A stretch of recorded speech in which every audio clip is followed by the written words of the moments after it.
Dr. Diop, welcome to Contemporary Black Voices. Thanks for having me, Fred. Honor to be here. Honor to be here. Okay, so let's get right into it. Out of San Antonio, you had a contingent of men that went. You all flew, right? We flew. So there were some buses that went. I flew, but there were some buses that convoyed up there as well. Okay. And what was the mood? What was the mood like up there?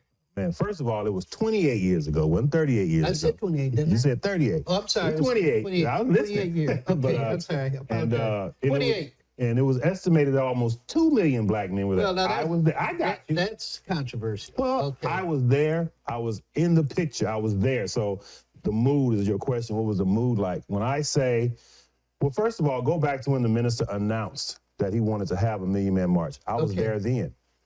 He was in Houston. Okay. And he said, I'm calling on 1 million black men to join me in Washington, D.C.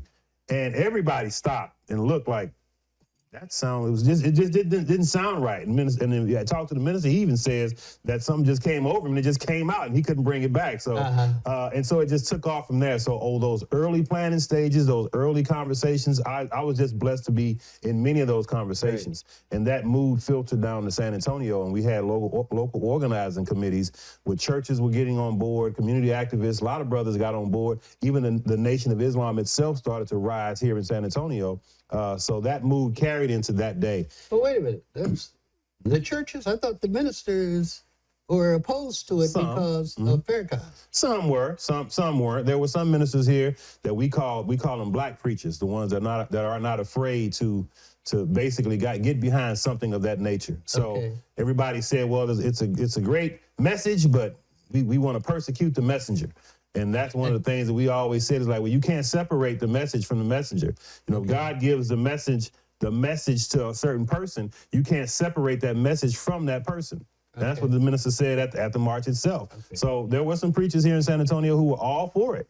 And then there were some who were all against it. So it didn't matter to us because that train was moving and the spirit was so high.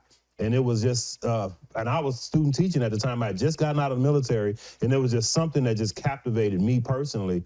And I just had to be there. And to be there on that day, on that morning when I didn't even have a job at the time. I'm just thinking back. I was student teaching, so I was still in school. And me and a couple of friends of mine, we got on a plane and we flew up there and D.C. was on fire. This is before the march. The march was October 16th. We got there maybe on the 12th. Well, oh, you were there a long time. I was there a long time because I have family in D.C., so fortunately I was able to stay with them. I didn't have the housing issue and all that stuff. But yeah, because you still be paying for it. I still be paying for it. I don't know how I paid for the plane ticket. I'm still trying to